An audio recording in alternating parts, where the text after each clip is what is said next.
Programme में एक बार फिर खुशामदीद। बात हो रही थी मौजूदा मुल्क में जारी आइनी और सियासी बहरान, उसमें दिन ब दिन शिद्दत ही आती जा रही है। पिछले दिनों से मुज़ाकरात की बातें हो रही थी, लग रहा था शायद मुज़ाकरात कोई नतीजा खेज साबित होंगे, लेकिन अब तक जितनी भी चीज़ें सामने आई हैं उसमें लग यही रहा कि शायद टाइम टेकिंग प्रोसीजर है और दोनों तरफ से टाइम लिया जा रहा है।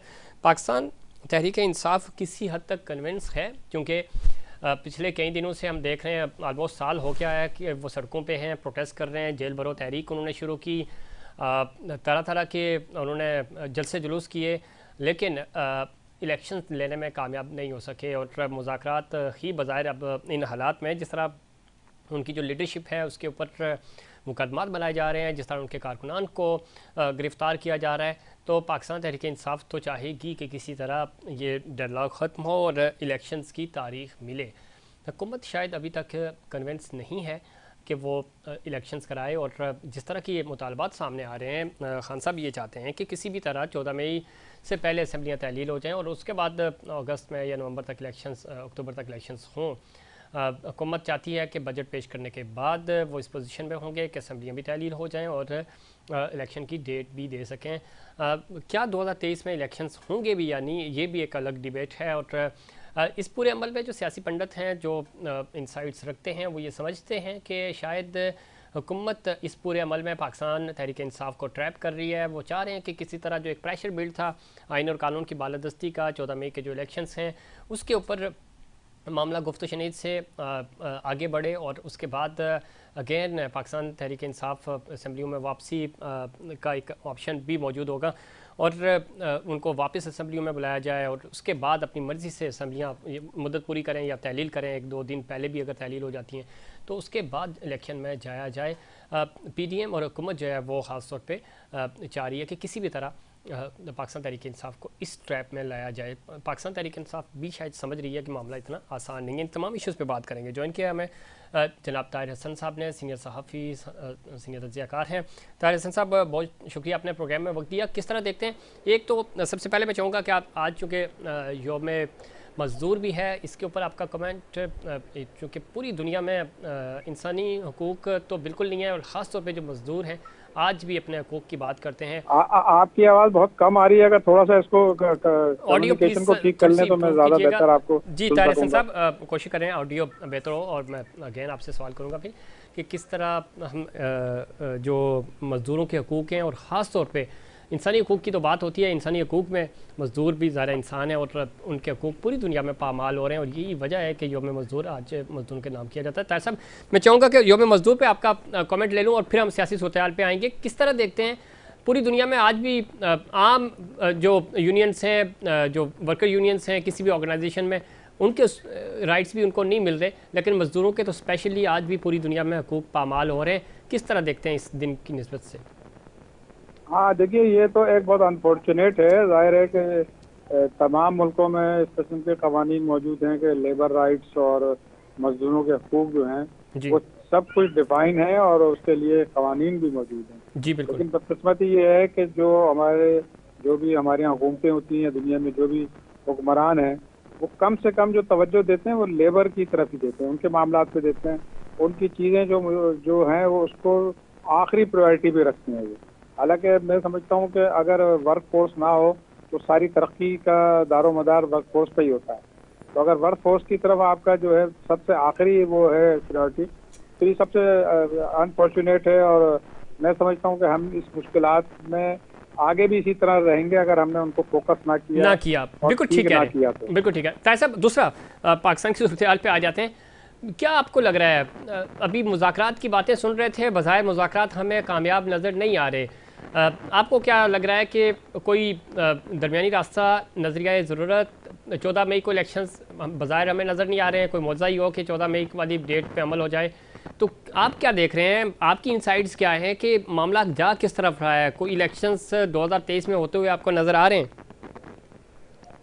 देखें, बात यह है कि एक तो मैं समझता हूँ कि इस मुल्क में एक जो कल्चर डेवलप हुआ है जी, सियासी कल्चर के बजाय हमारे यहाँ एक जिद्दी होने का कल्चर डेवलप किया गया है। ठीक। हर इदारा, हर सियासी पार्टी, हर सियासी लीडर एक अपनी जिद पे अड़ा हुआ है, और जो सियासी जमहूरी जो तरीका है उसको बिल्कुल ही इग्नोर किया जा रहा है। ठीक। जमहूरी तरीका तो यही है कि बातचीत के जरिए मामला को ठीक किया जाए, अपने तमाम इख्तलाफात बातचीत के जरिए निभाए जाए, लेकिन सारे के सारे स्टेक होल्डर जो हैं वो जिद पे अड़े हुए हैं और उसका साथ दे रहे हैं ये सारे हमारे सरकारी इदारे।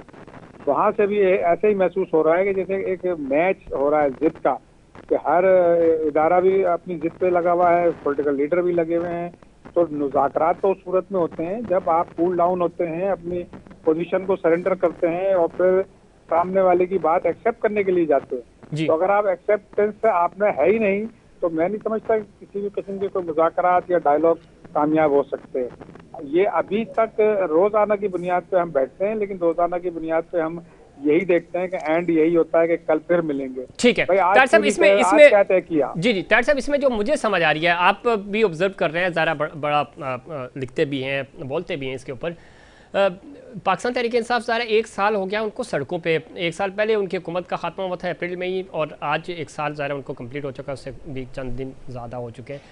आप समझते हैं कि उन्होंने प्रोटेस्ट भी करके देख लिया, लॉन्ग मार्च, जेल भरो तहरीक, जलसे जुलूस, स्ट्रेंथ उन्होंने जो स्ट्रीट पार्क थी वो तो बेहतरीन दिखाई उन्होंने, इसमें कोई दो राय नहीं है। आज भी उनकी रैली थी, ये सब कुछ यानी शो पुट करना होता है तो अच्छा स्टेज बनाते हैं वो। लेकिन वो भी समझ चुके हैं कि मामला ज़ाहिर है पार्लियामेंट के अंदर, इदारों के अंदर, इलेक्शन कमीशन, पार्लियामेंट, अदलिया, ये 3 है, और इस्टेब्लिशमेंट जो अपर हैंड है इन सब से इस वक्त। तो आपको लगता है कि पाकिस्तान तहरीक इंसाफ समझ चुकी है कि इलेक्शन 14 मई को तो वैसे भी नहीं होने, 2023 में ही हो जाएं, अक्टूबर में ही हो जाएं, किसी भी तरह उनको डेट मिल जाए, क्योंकि ये पोजीशन है, मोमेंटम उन्होंने बनाया हुआ है। अगर 6 महीने साल और डिले होते हैं तो शायद पाकिस्तान तहरीक इंसाफ के पास ये मोमेंटम नहीं रहेगा। नहीं, मेरा ख्याल है, देखिए ये तो तहरीक इंसाफ का जो सियासत का तरीका है वो अपना बिल्कुल डिफरेंट है। असल में तो सियासी जमातें जो हैं वो पावर में आने से पहले तमाम स्ट्रगल करके आती हैं जी। तो उनको एक तजर्बा होता है और उनका जो कैडर है या उनका जो लीडर है वो उसके लिए तैयार होता है। बदकिस्मत ये है कि पीटीआई जो है वो पहले इख्तिदार में आ गए, बाद में जमहूरी जद्दोजहद पे गई है। तो अब ये इनका जो साइकिल है वो रिवर्स में जा रहा है। तो अभी इनको समझने में टाइम लगेगा कि क्या तय करना है, क्या नहीं तय करना। पहले तो विद इन पार्टी ये तय करें कि उनका अपना स्टांस क्या है, उनका अपना एजेंडा क्या है और उनकी अपनी पोजीशन क्या है, किस पोजीशन पे खड़े हैं, कितनी वीक पोजीशन है, कितनी स्ट्रांग पोजीशन है। तो ये सारी चीजें तो आपको असिस करनी होती हैं। लेकिन ये जब होता है जब विद इन पार्टी आपके जो लोग हैं वो ऑन बोर्ड हों और फैसले विद इन पार्टी हो रहे हैं। वन मैन शो में इस तरह की मुश्किलात तो और रहती हैं और आगे भी मुश्किलात ही रहेंगी। अगर इमरान खान साहब इसको एक पॉलिटिकल पार्टी के अंदाज में, उनकी सेंट्रल कमेटी का इजलास तो मैं समझता हूँ कि हार्डली होते हैं, और वो अगर होते भी हैं तो उसमें भी सेलेक्टेड लोगों को बुलाया जाता है। पूरी सिलेक्शन यानी सेंट्रल कमेटी के तो बेशुमार लोग उनके 4 साल बाहर खड़े रहे और शोर मचाते रहे और उसी बुनियाद पे जो है उनके खिलाफ ये सारे मामला भी तय हुए। तो अगर वो अपनी पार्टी को जो है यूनाइट रख के या उसको जमहूरी अंदाज से चलाने की कोशिश करे तो आगे भी मामला तो समझ सकते हैं और उनको नजर आ जाएगा। ताहिर साहब, एक चीज़ और हमें जो नज़र आ रही है, आप जिस तरह पार्टी स्ट्रक्चर के ऊपर बात कर रहे हैं, ये हमें दो ही पार्टीज़ हैं जिनके पास बड़ा मजबूत सेटअप है।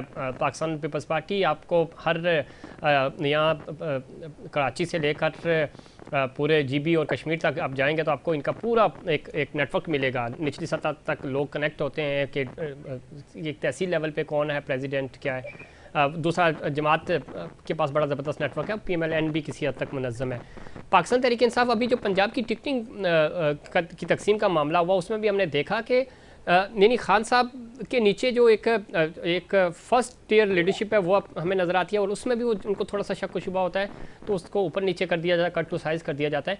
तो खान साहब अपना जानशीन चाहते ही नहीं है, या वो चाह नहीं रहे कि इसको हम एक जमहूरी तर्ज की पार्टी बनाएं, या वो चाहते हैं कि एक डिक्टेटरशिप टाइप की जो एक होती है, या एक थोड़ा सा उन्होंने टच देने की कोशिश भी की थी, तुर्की वाला मॉडल। तो आपको लगता है कि खान साहब भी यही चाह रहे हैं कि ठीक है उनके बाद जो की पार्टी होगी वो भी इसी तरह वन मैन शो के ऊपर ही जाए, सेटअप ही इस तरह का बनाया जाए? तंजीमी सेटअप उनका हमें मजबूत नज़र ही नहीं आया थ्रू आउट। देखिए, तंजीम तो अगर होती तो ये जो टिकटें तकसीम हैं उसके ऊपर जो उनको नाकामी या मायूसी का सामना करना पड़ा ये नहीं होता। सियासी जमातें बहुत होमवर्क करती हैं और फिर उसके बाद ये टिकट देने का मामला बड़ा सेंसिटिव भी होता है और बहुत ही आपकी क्रेडिबिलिटी पे डिपेंड करता है। लोगों में आप जो है पोजीशन जो है वो समझी जाती है कि आपने जिनको टिकट दिया है उसकी पोजीशन क्या है और आप कहाँ खड़े हुए हैं। तो मेरा ख्याल ये है कि ये तो पहले ही स्टेज पे इमरान खान साहब की जो स्ट्रेटेजी थी वो एक्सपोज हो गई, क्योंकि 90% तो उनको टिकट जो है वो कहते हैं गलत हो गए। जी। तो अब 90% जब आप फैसला गलत कर रहे हैं तो बाकी मामला आप 10% कैसे ठीक करेंगे, ये तो समझ में नहीं आती है बातें। और जहाँ तक डिक्टेटरशिप की बात है, तो अब खान साहब अगर सियासत में आ गए हैं, सियासी जमात के सरबराह हैं, तो अब अपना माइंडसेट उनको जमहूरी बनाना पड़ेगा और उसके बगैर काम नहीं चलेगा। आपने जिन सियासी जमातों की बात की, जमात इस्लामी की, पीपल्स पार्टी की और दूसरे लोगों की, उनके यहाँ एक कल्चर डेवलप हो गया सियासी। वो सियासत भी करते हैं, इलेक्शन भी कराते हैं, एक दूसरे की इख्तलाफात पे बात भी करते हैं, एक दूसरे के एक्सेप्टेंस पे भी बात करते हैं। अभी तक पीटीआई में ये कल्चर नहीं आया है, और अगर वो इस तरह के कल्चर को इसमें adopt ताहिर नहीं हसन साहब करेंगे। आपकी मौजूदगी का फ़ायदा उठाते हुए हमने ये चीज़ अब गो कि ज़रा ये टॉपिक नहीं था लेकिन डिस्कशन में आ गई चीज़, पीएमएलएन या PTI sorry Pakistan peoples party की हम बात करते हैं तो हमें नज़र आता है कि जी फलां के बाद ये चेयरमैन होगा या ये होगा, लीडरशिप इसके पास होगी, उधर मरियम बीबी हैं, मोरूसी ही से ही क्या जमहूरी तरीका है, चलें कम से कम एक प्रैक्टिस की जाती है। खान साहब वाला मामला जो कराची में अल्ताफ़ हुसैन साहब वाला मामला हुआ, हमें सेकंड ईयर लीडरशिप उस वक्त भी नज़र नहीं आ रही थी कि नीचे कौन है, नंबर 2 कौन है। तो खान साहब के बाद आपको कोई जानशीन नज़र आता है कि कल अगर वो इलेक्शन नहीं लड़ सकते तो खान साहब की जगह कौन होगा? नायब कप्तान शाह महमूद कुरैशी होंगे, जो हमें कॉन्फिडेंस नज़र आ रहा है, तो उनके ऊपर भी किसी को कॉन्फिडेंस नहीं है इंट्रा पार्टी। क्या शफकत महमूद लीड करेंगे या कोई और लीड करेगा? तो ये चीज़ हमें नज़र नहीं आ रही कि खान साहब के बाद नंबर 2, नंबर 3, नंबर 4 कौन है? देखिए, बात यह है कि इमरान खान साहब की पार्टी के बारे में ये तो सामने नजर आता है कि फैसले इमरान खान कर रहे हैं, लेकिन मैं समझता हूँ शायद फैसले इमरान खान नहीं कर रहे हैं और फैसले कहीं और से हो रहे हैं। जिस तरह हुकूमत में उनके फैसले कहीं कौन और कर से रहा है सर? आते खान थे। साहब से बड़ा कौन है जो फैसले कर रहा है? अब ये तो खान साहब बताएंगे, इसलिए कि पार्टी फैसले नहीं कर रही है और पार्टी में तो बहुत ज्यादा इस बात पे रिजेंटमेंट है कि फैसले हम नहीं कर रहे हैं, पार्टी नहीं कर रही है। ठीक, तो ताहिर साहब पहले तो हमें चलो पता चलता था, आप जैसे सीनियर्स बता देते थे कि भाई वो, और किसी हद तक पता भी था कि कौन चला रहा है, तो अब तो उनसे भी इनके ज़बरदस्त जंग चल रही है, ज़ाहिर है कोई अच्छा माहौल नहीं है, ना पिंडी से ना पारा से, तो फिर कौन कर रहा है फैसले?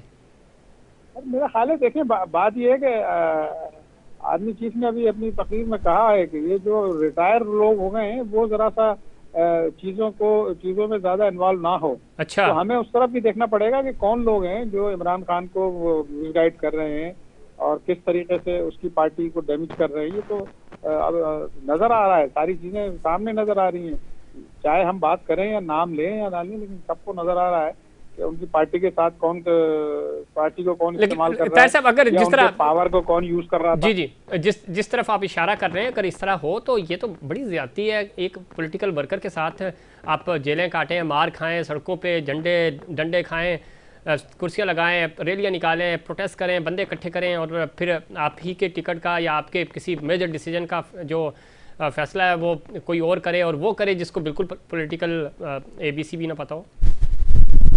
लेकिन बात यह है कि अब तो क्योंकि सियासी लोगों पे तो वो ट्रस्ट कर ही नहीं रहे। ठीक, उनकी पार्टी में जो भी लोग हैं, जिस तरह के भी हैं, जाहिर है कि वो हैं उनके साथ, तो उन पर वो ट्रस्ट नहीं कर रहे और हर 6 महीने के बाद वो अपनी टीम के लोग बदलते हैं। ठीक, तो उससे तो अंदाजा होता है कि वो सियासी लोगों पर ट्रस्ट नहीं कर रहे, तो यकीनन किसी और पर ट्रस्ट कर रहे होंगे। तो अब ये बातें भी सामने आ रही हैं कि शायद कोई रिटायर जो है वो लाके अपनी जगह रिप्लेसमेंट में डालें वो, ताकि वो पार्टी को चलाए। अच्छा, तो अगर इस तरह की सूरत हाल है तो मेरा ख्याल ये है कि ये सब उनके वर्कर को और उनके लीडरान को सोचने की जरूरत है कि अगर हमारी जरूरत नहीं है पार्टी को, तो पार्टी में क्यों बैठे, क्यों है। बिल्कुल ठीक आपने, और ये बड़ी ज़्यादती होती है किसी के साथ भी कि जब आप इतनी मेहनत करते हैं और आप ही को नहीं पता चलता कि आप इस मीटिंग का हिस्सा हैं या नहीं, आप इस पार्टी में आपकी पोजीशन क्या है या टिकट आपको मिलेगा तो कैसे मिलेगा। बहुत शुक्रिया जनाब ताहिर हसन साहब, आप तफसील से बता रहे थे, अपना तज़किया दे रहे थे मौजूदा हालात के ऊपर, खास तौर पर पाकिस्तान तहरीक इंसाफ के तनज़ीमी ढांचे के ऊपर भी बड़ी ज़बरदस्त गुफ्तगू की आपने, और इसमें कोई शक नहीं इंसाफ के अंदर से ये वाज़ें आती हैं। लेकिन देखने ये है कि क्या मामलात कोई बेहतरी की तरफ जाएंगे, कुछ अच्छी खबर मिलेगी, कोई चीज़ें बेहतरी की तरफ कैसे जाएंगी और हुकूमत और पाकिस्तान तहरीक इंसाफ के दरमियान ये जो डेडलॉक है वो कैसे ख़त्म होगा, मुज़ाकरात नतीजा खेज़ होंगे नहीं होंगे, इसमें मज़ीद बात करेंगे। मैं ज्वाइन किया जनाब आसिफ बाजवा साहब ने, सीनियर रहनुमा है पाकिस्तान मुस्लिम लीग नून के, सीनियर सियासतदान है। बाजवा साहब खुश आमदी कहते हैं आपको शो में। Sir thank you. भाई साहब किस तरह देखते हैं, अब एक तो मरियम बीबी ये कह रही हैं कि आज ज़रा वो खिताब कर रही थी कि खान साहब अगर अपनी ज़िद ना छोड़ दें तो और ये ख़ास तौर पे साजिशें करना बंद कर दिया तो मज़दूरों के हालात वैसे भी बेहतर हो जाएंगे।